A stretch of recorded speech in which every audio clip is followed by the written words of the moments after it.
اعوذ باللہ من الشیطان الرجیم، بسم اللہ الرحمن الرحیم۔ ناظرین السلام علیکم ورحمۃ اللہ وبرکاتہ۔ جواب آپ بھی دیں، خصوصی پروگرام لے کے ہم آپ کی خدمت میں حاضر ہیں۔ پروگرام کے نام سے لوگوں کو بعض کو یہ لگا کہ شاید یہاں پہ کوئی بہت شور شرابہ، بحث مباحثہ جس طرح دوسرے چینلز کے اوپر دیکھنے ملتا ہے ایسا کچھ ہوگا۔ ایسا الحمدللہ نہیں ہوگا۔ جماعت احمدیہ کا مزاج ایسا نہیں ہے، ہماری جماعت احمدیہ کی ایسی تربیت نہیں ہے۔ الحمدللہ بڑا اللہ کا احسان ہے۔ بڑے اچھے طریقے سے ہم اور جو جواب پروگرام کا نام ہے جواب آپ بھی دیں، تو اس میں زور بھی پہ ہے۔ ہم بھی یہاں پہ باتوں کے کچھ کے سوالات کے جواب دیں گے، آپ کے ذہن میں ہوتے ہیں، ناظرین کے ذہن میں ہوتے ہیں، ان کے جواب بھی دیں گے۔ اور پھر بعد میں کچھ سوالات ہم اپنے ناظرین کو بھی درخواست کریں گے کہ ان کا جواب خود بھی لے کے آئیں، دوسروں سے بھی پوچھیں کہ وہ کیا اس بارے میں کہتے ہیں، لیکن خیر اس کی طرف ہم بعد میں آئیں گے۔ ہوا یہ ہے کہ گزشتہ کچھ دنوں سے کچھ نجی ٹیلی ویژن چینلز کو پاکستان میں یہ لگا کہ شاید جماعت احمدیہ کے خلاف جو عوام الناس کے دل میں سال ہا سال سے نفرت بھری ہوئی تھی، وہ شاید ماند پڑنے لگی ہے۔ تو جبکہ ایسا نہیں ہے، انہوں نے بڑا اس کو کوشش کر کے، بڑی محنت کر کے اس کو جو ہے وہ اسٹیٹ سپانسرڈ بیکنگ کے ساتھ جو ہے وہ اس کو انہوں نے زندہ رکھا ہوا ہے۔ لیکن خیر وہ بڑے انہوں نے اپنے پرانے راگ نکالے اور انہیں الاپنے لگے۔ اسی طرح پھر سوشل میڈیا پہ یوٹیوب وغیرہ کے اوپر بھی بعض لاک ڈاؤن ہے، فراغت کے ستائے ہوئے بعض لوگوں نے سمجھا کہ چلو جی یہ اچھا وقت ہے، مشہور بھی ہو جاتا ہے آدمی، معروف بھی ہو جاتا ہے جماعت احمدیہ کے خلاف بات کر کے۔ تو اس طرح سے جو ہے وہ گلی محلوں سے بھی لوگ اٹھ کے چلے آئے اور جماعت احمدیہ کے خلاف بڑی نفرت انگیز باتیں اور غلط باتیں، غلط فہمیاں پھیلانے لگے۔ تو اب ان سارے ہم وقت چونکہ کم ہے پروگرام کا، ہم 25 منٹ میں سے 30 منٹ میں ہم ریپ اپ کرنا چاہتے ہیں پروگرام کو۔ جو اس میں ہم جائیں گے اپنے، میرے ساتھ جو آج مہمان ہیں جن سے ہم نے گفتگو کرنی ہے، طاول محمد زاہد صاحب ہیں، مشہود اقبال صاحب ہیں۔ مسئلہ یہ ہے جو کہ عجیب سی بات ہے کہ جماعت احمدیہ کے خلاف جب کسی نے نفرت پھیلانی ہے، وہ کوئی بھی ہے، وزیر ہے، سفیر ہے، جہاں سے بھی ہے، جو بھی ہے۔ 1974 میں اسمبلی کی کارروائی میں یہ کہا گیا، 1974 کی اسمبلی کی کارروائی کے بعد یہ ترمیم ہوئی اور اس کے مطابق ایسا ہے۔ اس اسمبلی کو، اس اسمبلی کے ممبران کو زندگی بھر گالیاں دیتے رہے ہوں گے، لیکن یہاں پہ آ کے وہ ان کا بائبل بن جاتا ہے، یہاں پہ آ کے وہ ان کے لیے ایک مقدس صحیفہ بن جاتا ہے۔ عجیب و غریب بات ہے۔ بات اس موضوع کے اوپر ہم نے بہت مرتبہ کی ہوئی ہے، لیکن بہرحال ضرورت رہتی ہے بعض باتوں کی، جب تاریخ کی حقائق کے اوپر جب حملہ کیا جائے، انہیں مسخ کرنے کی کوشش کی جائے، تو بڑی اہم ضرورت ہوتی ہے کہ ہم بعض باتوں کو دہرائیں، نئی نسل کو بتائیں، تاکہ انہیں بھی آگاہی حاصل ہو، اور عام سادہ لوگ جو بھی ان کے پیچھے لگ جاتے ہیں بیچاروں کے، انہیں بھی پتہ ہو کہ کیا بات ہو رہی ہے۔ میں نے پہلا سوال جو ہے وہ مشہود اقبال صاحب کی خدمت میں پیش کرنا ہے، وکیل ہیں، پاکستانی قانون پہ نظر رکھتے ہیں۔ اس سے پہلے یہاں پہ ہم 1974 یہ جو ان کا ریفرنس پوائنٹ ہے اور جو ان کا وہ ہے قبلہ و کعبہ، اس کی بات ہم کرنا چاہتے ہیں۔ ایک اس کے اسمبلی کی جو کارروائی ہے جو شائع ہوئی، اب اس کے پہلے والیوم کے پہلے صفحے کا پہلا پیراگراف آپ کو دکھا رہے ہیں، جس میں ہائی لائٹڈ حصہ آپ دیکھ لیں کہ جو چیئر کر رہے تھے ہاؤس کو، انہوں نے کہا علماء کو، ابھی جماعت احمدیہ کا وفد اندر داخل نہیں ہوا تھا، کوئی بات اگر پوچھنی ہو، if something of a very important nature comes to the notice of any honorable member, he can make a request and we can adjourn the house for 5 or 10 minutes. We can ask the witness to wait outside and we can discuss the matter among ourselves. کسی غیر، یہ کون کہتا ہے یہ جانبدار نہیں تھے؟ مشہود اقبال صاحب ہمارے ساتھ اس وقت ہوں گے۔ مشہود صاحب سے ہم یہ پوچھنا چاہتے ہیں کہ مشہود صاحب آپ ہمیں یہ بتائیں کہ جو اسمبلی اتنی واضح طور پہ جو ہے وہ جانبدار تھی، ایک طرف اس کا جھکاؤ اتنا شدید تھا، کیونکہ وہ تو ایک پارٹی بن گئے نا ان علماء کے ساتھ مل کے، تو اس پہ ہم یہ آپ سے پوچھنا چاہتے ہیں کہ ایسی جانبدار اسمبلی جو اپنے شہریوں کے دین اور مذہب کا تعین کرنے کے لیے بیٹھی ہے، لیکن دوسرے شہریوں کے ساتھ ایک پارٹی بن گئی ہوئی ہے، اس کی کوالیفیکیشن کیا ہے اس اسمبلی کی؟ اس کی اسمبلی کے فیصلے کو ہم کیسے سمجھ لیں کہ انہوں نے کوئی حق پہ مبنی فیصلہ کیا ہوگا؟ جی بسم اللہ الرحمن الرحیم۔ جزاک اللہ آصف صاحب، آپ کے سوال کے دو جز ہیں۔ پہلا جز اسمبلی کی کوالیفیکیشن کے بارے میں ہے، اور دوسرا جز کہ جو بھی اسمبلی کی کوالیفیکیشن ہے اس کے اوپر کیا ان کا فیصلہ برحق ہے یا نہیں۔ پہلے جز پہ بات کرتے ہیں۔ یہ جو 1974 کی اسمبلی تھی، اس کے الیکشنز 1970 میں ہوئے تھے، جب مشرقی پاکستان جو بعد میں بنگلہ دیش بنا ہمارے ساتھ تھا۔ اس وقت اسمبلی میں 300 کے قریب نشستیں تھیں۔ بعد میں 1971 میں جب مشرقی پاکستان علیحدہ ہو کر بنگلہ دیش بن گیا تو پھر اس اسمبلی کی نشستیں آدھی ہو کر 150 کے قریب رہ گئیں۔ ان 150 نشستوں کے اندر 3 مختلف مذہبی جماعتیں موجود تھیں۔ پہلی جماعت جمعیت علماء اسلام، دوسری جمعیت علماء پاکستان اور تیسری جماعت اسلامی۔ اب ان تینوں کا میں فردن ذکر کرتا ہوں۔ سب سے پہلے جمعیت علماء اسلام، اس کے لیڈر تھے مفتی محمود صاحب، جو قیام پاکستان سے قبل جمعیت علماء ہند کے بڑے متحرک اور سرگرم کارکن تھے، اور جمعیت علماء ہند نظریہ پاکستان کی شدید مخالف تھی۔ ان کا کانگریس کے ساتھ الحاق تھا۔ 1946 کے الیکشنز میں انہوں نے مسلم لیگ اور قائد اعظم کے خلاف بڑی بھرپور تحریک چلائی۔ بہرحال پاکستان بن گیا۔ مفتی محمود کا تعلق چونکہ پشاور سے تھا، یہیں پر ان کی پراپرٹیز، ان کے گھر بار، مال مویشی تھے، تو اکنامک بینیفٹ کی وجہ سے ان کو پاکستان میں رہنا پڑا۔ جب یہ پاکستان میں تھے تو اس وقت انہوں نے جمعیت علماء اسلام، جو مولانا شبیر احمد عثمانی نے جمعیت علماء ہند سے ٹوٹ کر بنائی تھی، اس میں مفتی محمود نے پہلے تو شرکت کی، اور پھر اس کے بعد آہستہ آہستہ مولانا شبیر احمد عثمانی کی وفات کے بعد انہوں نے اس جماعت کی سربراہی اپنے ہاتھ میں لی۔ 1971 میں جب مشرقی پاکستان علیحدہ ہو کر بنگلہ دیش بنا تو مفتی محمود نے بیان دیا کہ میں پاکستان بننے کے گناہ میں شریک نہیں تھا۔ یہ تھی مفتی محمود صاحب کی پولیٹیکل کوالیفیکیشن۔ اب ذرا ریلیجس کوالیفیکیشن کے اوپر میں بتاتا ہوں آپ کو۔ جمعیت علماء اسلام، ان کے جو ممبران تھے اسمبلی میں، ان کی تعداد تھی 7۔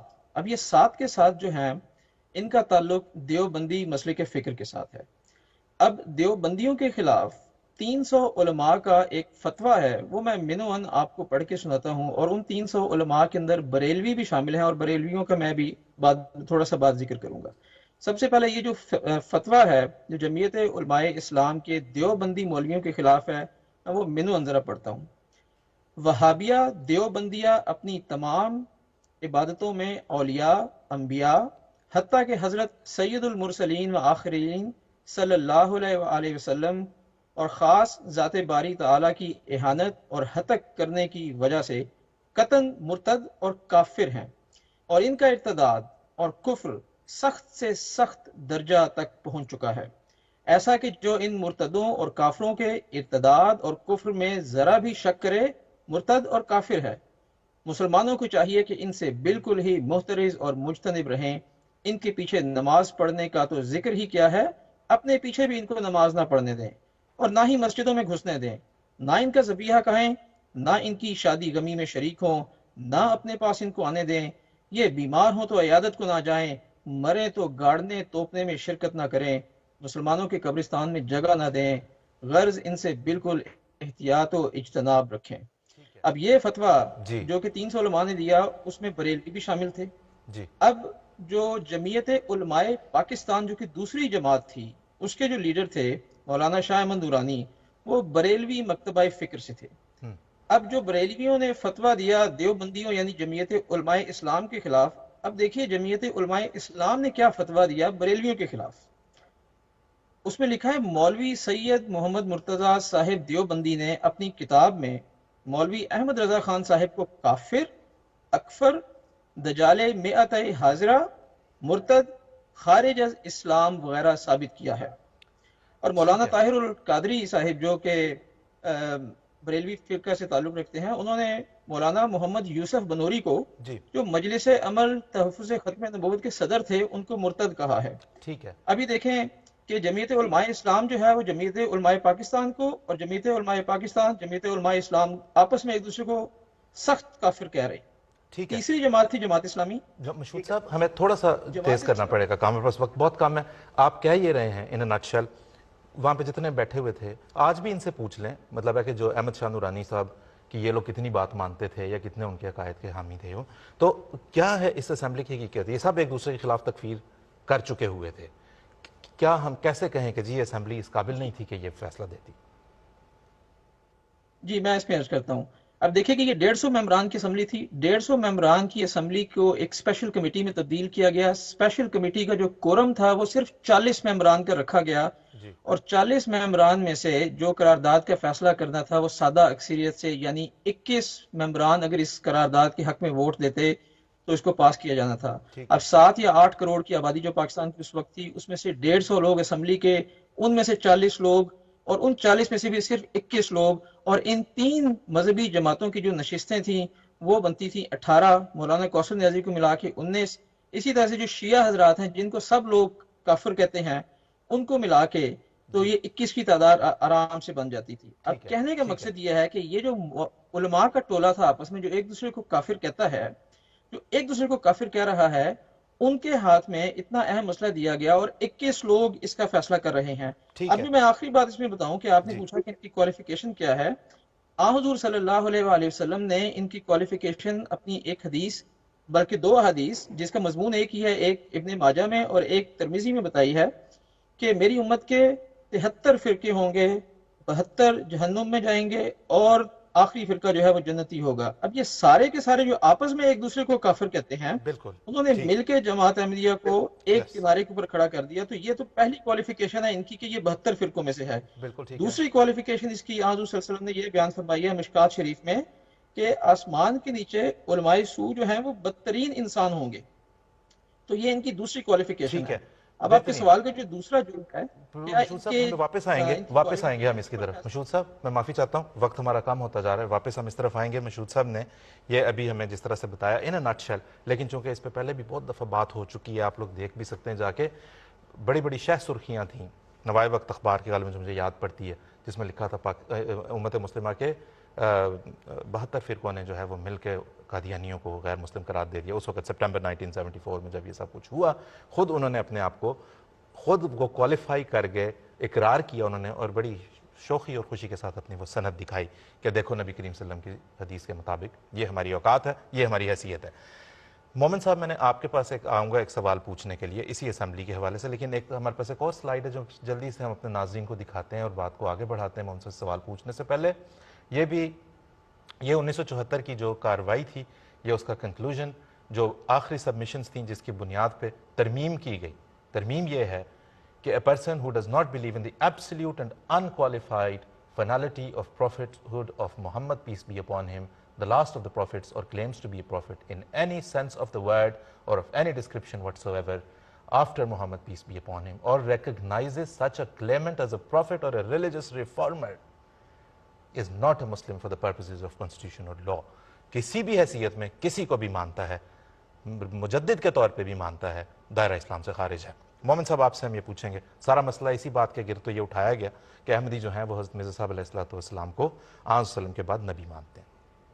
آئینی ترمیم میں یہ الفاظ جو ہیں یہ واضح طور پہ شامل کر دیا، ٹھیک ہے؟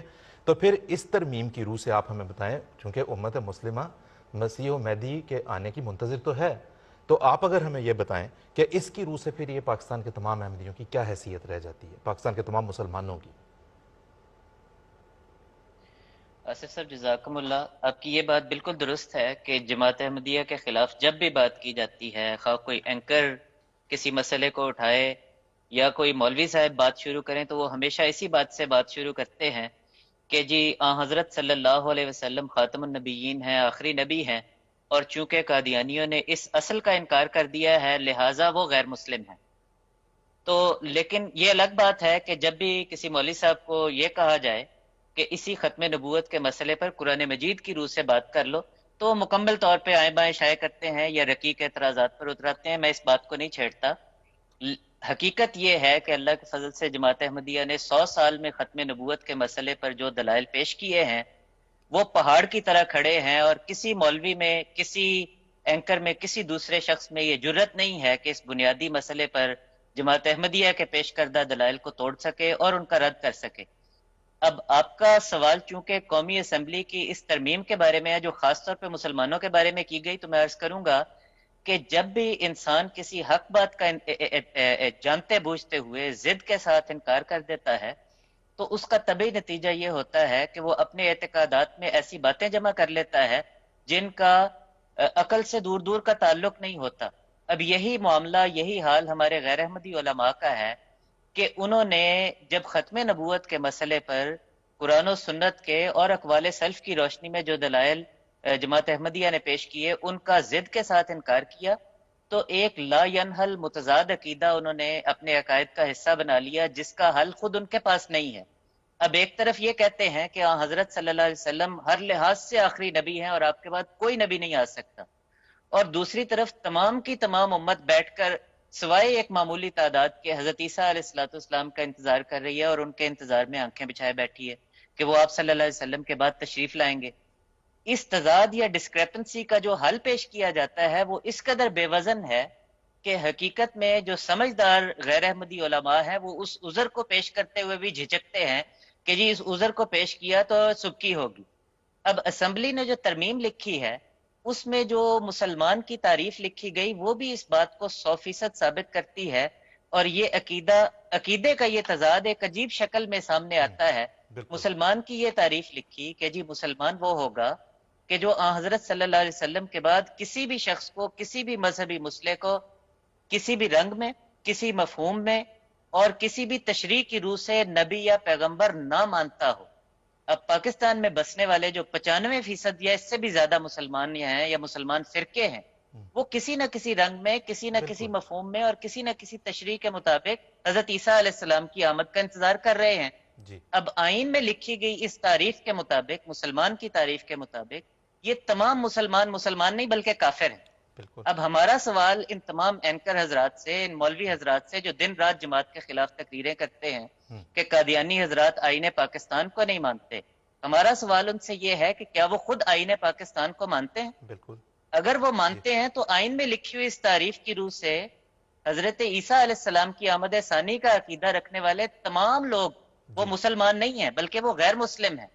تو آئندہ ہمیں آئین کو ماننے کا درس دینے کی بجائے خود ہمیں بتائیں کہ وہ خود آئین کی تعریف کی روح سے مسلمان کس طرح ثابت ہوتے ہیں۔ یہ ہمارا سوال ہے۔ بالکل نوٹ فرمائیں جناب۔ ناظرین سارے احمدی ہمارے ناظرین بھی اس میں مخاطب ہیں، پاکستان میں رہتے ہیں، انہیں ظاہر ہے ایسے لوگوں سے بات کرنی پڑتی ہے جن کے ساتھ یہ گفتگو جو ہے بڑی ریلیونٹ ہو سکتی ہے۔ جو دوسرے لوگ بھی جماعت احمدیہ دائرہ اسلام سے خارج ہے، کیونکہ 74 کی اسمبلی نے یہ کہہ دیا، کیونکہ 74 کی آئینی ترمیم نے یہ کہہ دیا، وہ کہہ دیا، جائیں جا کے پہلے یہ دیکھیں آپ کا اپنا اسلام کس حد تک خطرے میں ہے، کس حد تک محفوظ ہے۔ اس آئین نے تو کسی کو بھی مسلمان نہیں رہنے دیا، اس آئین نے، اس ترمیم نے کسی کو بھی مسلمان نہیں رہنے دینا تھا۔ امام جماعت احمدیہ حضرت مرزا ناصر احمد صاحب اس وقت جو اسمبلی میں پیش بھی ہوتے رہے، تشریف لے جاتے رہے، انہوں نے بھی واضح طور پہ فرمایا، آج تک ہمارے خلفاء بتاتے ہیں اس آئین کے ساتھ رہو گے کوئی مسلمان اس کی تعریف سے نہیں رہے گا۔ محمد صاحب سے میں نے اگلا سوال کرنا ہے، لیکن اس سے پہلے ایک میں بتاتا چلوں ناظرین کو، آپ کے پاس رابطے کی تفصیلات اس وقت آپ کی اسکرین پہ آ رہی ہوں گی۔ آپ یوٹیوب پہ اس وقت لائیو کامنٹ بھی آئی ہوپ کہ کر سک رہے ہوں گے، ٹویٹر کے ذریعے سے بھی ہمارے سے رابطہ آپ کا رہے گا، اور ای میل تو ہے ہی۔ اس سے پہلے ہم کامنٹس اگلے پروگرام میں لینا چاہتے ہیں، جس میں ہم نے آپ کے جوابات بھی لیں گے ان سوالات کے جو پروگرام کے بالکل آخر پہ ہم نے پیش کرنے ہیں آپ کی خدمت میں۔ ایک کامنٹ جس کو میں یہاں پہ ضرور لینا چاہتا ہوں، جس پہ میں بات کرنا چاہتا ہوں، ایک دوست نے بھیجا کہ اسی طرح کسی ٹیلی ویژن چینل پہ یا کہیں پہ یہ بات کی گئی کہ اگر ہم جماعت احمدیہ کے راز فاش کر دیں اور لوگوں کو بتا دیں کہ ان کی قانونی حیثیت کیا ہے تو ان کے چندے بند ہو جائیں گے پاکستان سے۔ صرف ان کو میں ایک بات یہ بتانا چاہتا ہوں، ان دوست کو جنہوں نے بھی یہ تبصرہ کیا، کہ پہلی بات تو یہ ہے کہ ہر احمدی کو پتہ ہے کہ وہ چندہ کیوں دیتا ہے، بڑی محبت سے ہر احمدی چندہ دیتا ہے، جو بھی مالی قربانی، جانی قربانی جو پیش کرتے ہیں بڑے دل سے کرتے ہیں۔ انہیں پتہ ہے کہ قرآن کریم کی اشاعت کا کام، قرآن کریم کی ترسیل ساری دنیا میں اسے پہنچانا، اس کے علاوہ غرباء، اس کے علاوہ مساکین، اس کے علاوہ پیاسے لوگوں کے لیے پانی کے کنویں، اس کے علاوہ خدمت انسانیت، اس کے علاوہ طلباء کے لیے جو ہے وہ تعلیمی گرانٹس، اس کے علاوہ بے شمار ایسے کام جو دین اسلام کی اشاعت کے لیے اس وقت کیے جا رہے ہیں، وہ ان سے ہوتا ہے۔ آپ کا یہ دعویٰ ہے، آپ جناب پاکستان نہیں، امریکہ، افریقہ، جہاں چاہتے ہیں آپ جا کے اپنی یہ کوشش کر دیکھیں۔ اول تو ہر احمدی بڑی محبت سے دیتا ہے، اگر آپ اس کوشش میں اگر کامیاب ہو بھی گئے تو جماعت احمدیہ کی رفتار، جس کی جو ترقی کی رفتار ہے، اس میں ایک ذرہ برابر فرق نہیں آئے گا، الحمدللہ نہیں آیا، کیونکہ تاریخ میں ایسی واقعات ہوئے ہیں جس وقت سب جو مالی جو تھی اس وقت جماعت کے ایسٹ تھے وہ کوئی ایک اور جماعت اٹھا کے لے گئی، اور اللہ کے فضل سے جماعت کی رفتار ترقی کی صرف بڑی. خیر ہم اس پہ تفصیل سے بعد میں بات کریں گے. محمد صاحب ایک اور بات ہمیں بتاتے چلیں, وقت ہمارے پاس کم ہوتا جا رہا ہے. الزام یہ لگایا جاتا ہے کہ اسمبلی کی کارروائی کے دوران حضرت مرزا ناصر احمد صاحب خلیفۃ المسیح الثالث نے جو ہے وہ دوسرے مسلمانوں کو کافر قرار دیا. اس الزام کی حقیقت ہمیں اختصار کے ساتھ بتا دیں پلیز. اسب میں ایک تو بات پہلی یہ کہوں گا کہ یہ بات 100% بے بنیاد اور جھوٹی ہے کہ قومی اسمبلی کی کارروائی کے دوران حضرت حافظ مرزا ناصر احمد صاحب جو امام جماعت احمدیہ تھے رحمہ اللہ, انہوں نے مسلمانوں کو کافر قرار دے دیا تھا. جو موقف وہاں پر علی اعلان پیش کیا گیا تھا اس کو میں اختصار کے ساتھ اگر پیش کروں تو وہ یہ ہے کہ کہا یہ گیا تھا کہ کفر دو طرح کا ہوتا ہے. ایک کفر اسلام کے دائرے سے باہر نکال دیتا ہے, اور دوسری قسم کفر کی وہ ہے جس میں انسان کوئی ایسا برا کام کر بیٹھتا ہے کہ وہ اسلامی تعلیم کے اعلیٰ معیار سے نیچے گر جاتا ہے, اور تاہم اس کے باوجود وہ اسلام کے دائرے کے اندر رہتا ہے, اس سے باہر نہیں نکلتا. یہ بات قرآن مجید سے ثابت ہے, یہ بات حدیث شریف سے ثابت ہے, یہ بات اقوال سلف صالحین سے ثابت ہے. چنانچہ سلف صالحین یہ لکھتے آئے ہیں کہ الکفر و کفران, کفر دو طرح کا ہوتا ہے. ایک وہ احدہما ینقل عن الملت والآخر لا ینقل عن الملت. ایک کفر وہ ہوتا ہے جو ملت اسلامیہ سے باہر نکال دیتا ہے, دوسرا اس سے باہر نہیں نکالتا. اب بانی جماعت احمدیہ کا انکار کرنے والوں کے متعلق ہمارا عقیدہ یہ ہے کہ وہ تمام مسلمان حضرات جو بانی جماعت احمدیہ کو نہیں مانتے وہ اسلامی تعلیم کے اس اعلیٰ معیار سے گر جاتے ہیں, اور بانی جماعت احمدیہ حضرت مرزا غلام احمد قادیانی کا انکار کرتے ہوئے ان کے منکر اور کافر ہو جاتے ہیں, تاہم پھر بھی وہ اسلام کے عمومی دائرے میں شامل رہتے ہیں. اب یہ ہمارا عقیدہ ہے. حضرت مسیح موعود علیہ السلام نے بھی یہی فرمایا کہ ابتدا سے میرا مذہب یہی ہے کہ میرے دعوے کے انکار کی وجہ سے کوئی شخص کافر یا دجال نہیں ہو سکتا.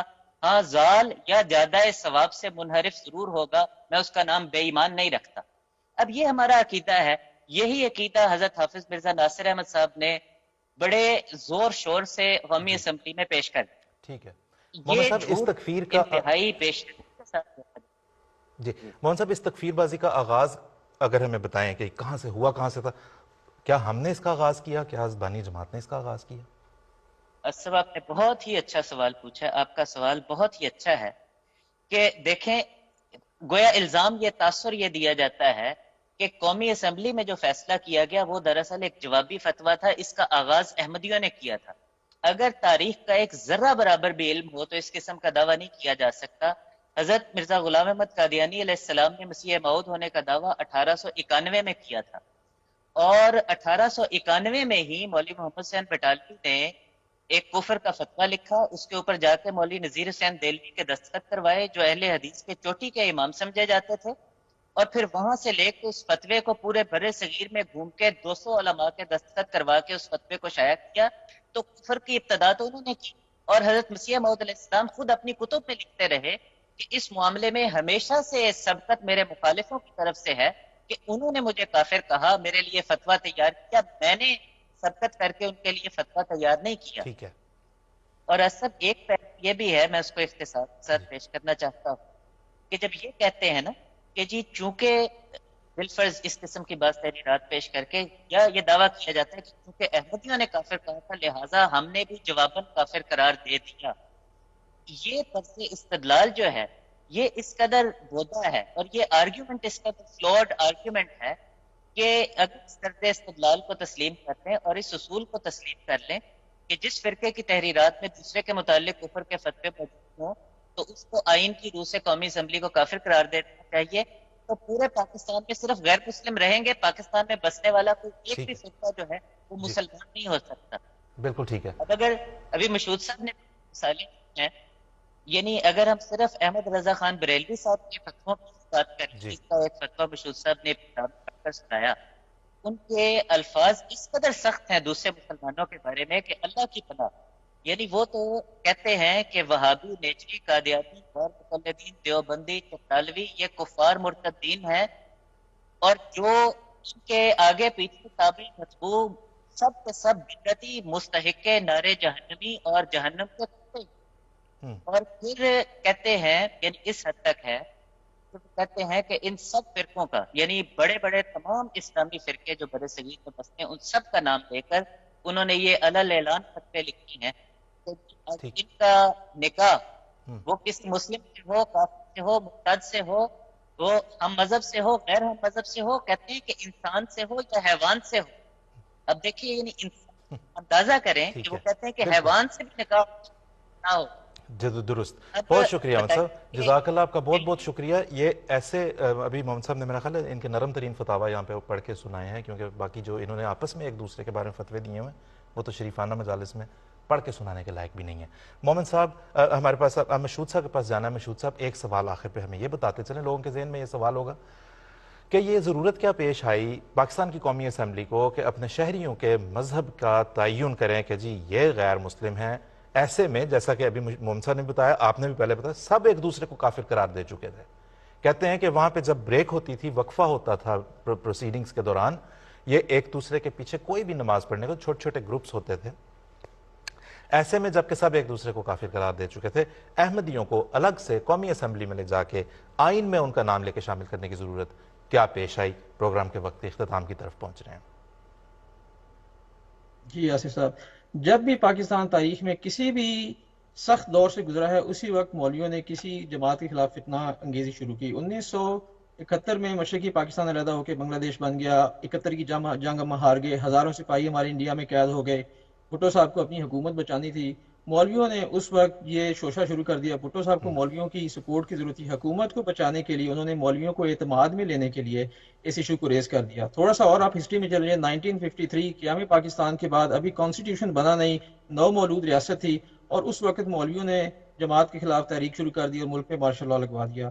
اس سے مزید پیچھے چلے جائیں 1930s میں، 33 34 میں، کہ جب گول میز کانفرنسز ہو رہی تھی تحریک پاکستان کے لیے، اور اس وقت احرار اسلام نے یہ فتنہ اٹھا دیا اور جماعت کے خلاف جو تھے وہ ملک کے اندر ہنگامے شروع کر دیے.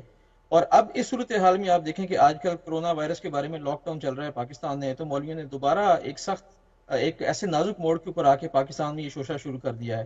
تو آپ دیکھیں اگر تاریخ میں تو ہر ایسے نازک موقع کے اوپر مولوی یہ قدم اٹھا لیتے ہیں، اور پھر حکومت جس کو اپنی حکومت بچانی ہوتی ہے، پولیٹیکل پارٹیوں کو، سیاسی پارٹیوں کو، وہ ان کو خاموش کرانے کے لیے اپنے ٹھیک ہے، ساتھ ملا دیتے ہیں اور اس قسم کا شوشہ چھوڑ کے بالکل ان کو ٹھیک ہے، خوش کرنے کے لیے اس قسم کی قانون سازی کرتے ہیں. درست. تو وجوہات سیاسی تھیں.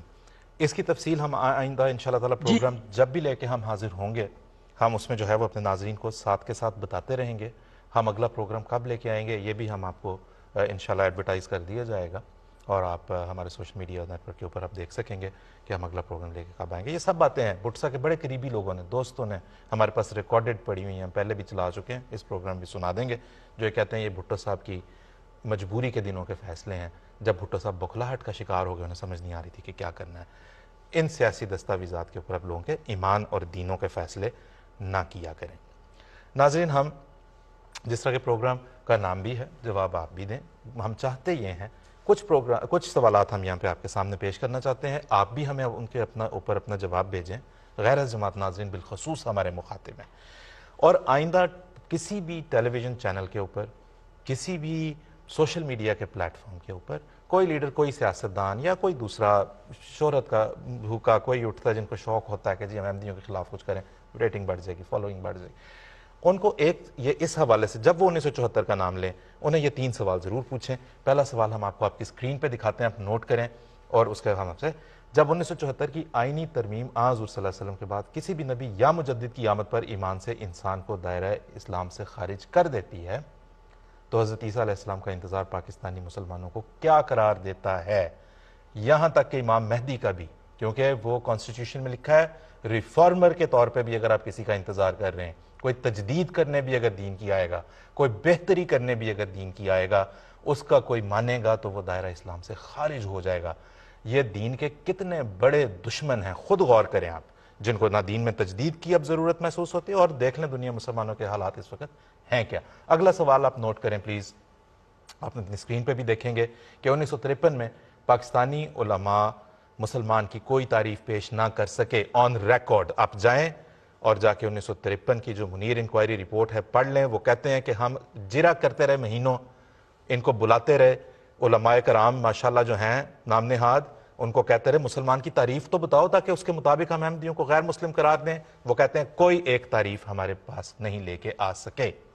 جب 1953 میں وہ کوئی مسلمانوں کی تعریف نہ دے سکے, 21 سال بعد مسلمان کی تعریف بیان کرنے کا موقع مل ہی جب گیا, تو پھر بھی یہ نہ بتا سکے کہ مسلمان کون ہوتا ہے, یہ بتا دیا کہ مسلمان کون نہیں ہوتا. ایسا کہاں ہوتا ہے؟ میں آپ کو پوچھوں کہ کسی کو پوچھوں موبائل فون کیا ہوتا ہے تو وہ کہے یہ موبائل فون نہیں ہوتا. ایسے تو بات نہیں ہوتی, وہ معقول بات نہیں ہے. آپ مسلمان کی تعریف آپ کے پاس ہے ہی نہیں, کسی کے پاس بھی نہیں ہے. آج آپ کسی کو دعوت دے لیں, وہ پوچھیں ان سے یہ سوال آپ کے سامنے ہے, ہمارے سے رابطہ کرنے کی تفصیلات آپ کے سامنے ہیں, جو آپ کو جواب ملے ہمیں ضرور اس سے بتائیں, ہمیں بڑا تجسس ہے. ایک اور سوال نوٹ کر لیں جناب, ہوم ورک تھوڑا سا زیادہ ہوتا جا رہا ہے. جن علماء نے اسمبلی میں بیٹھ کر احمدیوں کو کافر قرار دیا وہ سب ایک دوسرے کو کافر قرار دے چکے ہوئے تھے, پھر آئینی ترمیم احمدیوں ہی کے خلاف کیوں کی گئی؟ یہ 3 سوالات ہیں. رابطے کی تفصیلات آپ کے سامنے ہیں اور وقت ہمارے پروگرام کا اس وقت ختم ہو گیا ہے. آپ کا برائے مہربانی یہ سوالات جو ہم نے آپ کے سامنے بھی پیش کیے, یہ گفتگو جو آپ کے سامنے ہم نے پیش کی, پوچھیں ان لوگوں سے جو آتے ہیں اور آ کے بات کرتے ہیں. بڑے آسانی سے, بڑے آرام سے یہ مسئلے حل ہو جائیں گے, بغیر چیخو پکار کیے, بغیر غلغہ پاڑا مچائے. اور اللہ کے فضل سے دیکھیں گفتگو تہذیب اور اچھے طریقے سے کی جائے. بات یہ کہ مسلمان کون ہے, اس کا پہلی نشانی تو یہ ہوگی کہ سنت رسول صلی اللہ علیہ وسلم پہ عمل کرنے والا کون ہے. آپ گفتگو کے انداز سے اندازہ لگا لیں. ہمارے ائمہ, ہمارے امام جماعت احمدیہ خلیفۃ المسیح الخامس کی آپ یوٹیوب پہ جا کے حضور کا نام سرچ کر لیں, غیر احمدی علماء سے ہم کہہ رہے ہیں, ان کا کوئی خطبہ سن لیں, کوئی تقریر سن لیں. کیا ہے خوبصورت, کیا محبت بھرا انداز ہے بات کرنے کا. ہم وہاں سے سیکھنے کی کوشش کرتے ہیں. باقی جو ہمارے خلاف جو آ کے بات کرتے ہیں, شور شرابہ, جو ان کا طرز ہے, جو ان کا انداز ہے, کون کہے گا کہ یہ مسلمانوں کو, وہ تو اس سے وہ یاد آتا ہے جو نبی کریم صلی اللہ علیہ وسلم نے صبر کیا اور کفار مکہ جس طرح استہزاء کرتے اور چڑھ چڑھ کے حملے کرتے تھے. ہم کہنا نہیں چاہتے, لیکن آپ کبھی خود مقابلہ کر کے دیکھ لیں, صاف جواب آپ کو مل جائے گا. تو ناظرین جواب آپ بھی دیں, رابطے کی تفصیلات آپ کے سامنے ہیں, ہم انتظار کریں گے کہ ان پہ جواب دوسرے بھی جو علماء وزیر سفیر آتے رہیں وہ خود بھی دینا چاہیں تو دے سکیں. آئے گا کوئی نہیں, بالکل بھی کوئی نہیں آئے گا, چیلنج ہے ان کے پاس. آپ خود جا کے ان سے ویسے لینا چاہتے ہیں, لے کے ہمیں بھی بتائیں یہ ان سوالات کے بارے میں کیا کہتے ہیں. تو ناظرین انشاءاللہ جیسے میں نے عرض کی, ہم آپ کو اگلے پروگرام کی بعد میں مطلع کر دیں گے. سوشل میڈیا کے ذریعے سے ایڈورٹائز ہو جائے گا کہ کب ہے. ابھی کے لیے اجازت دیجیے. السلام علیکم ورحمۃ اللہ وبرکاتہ.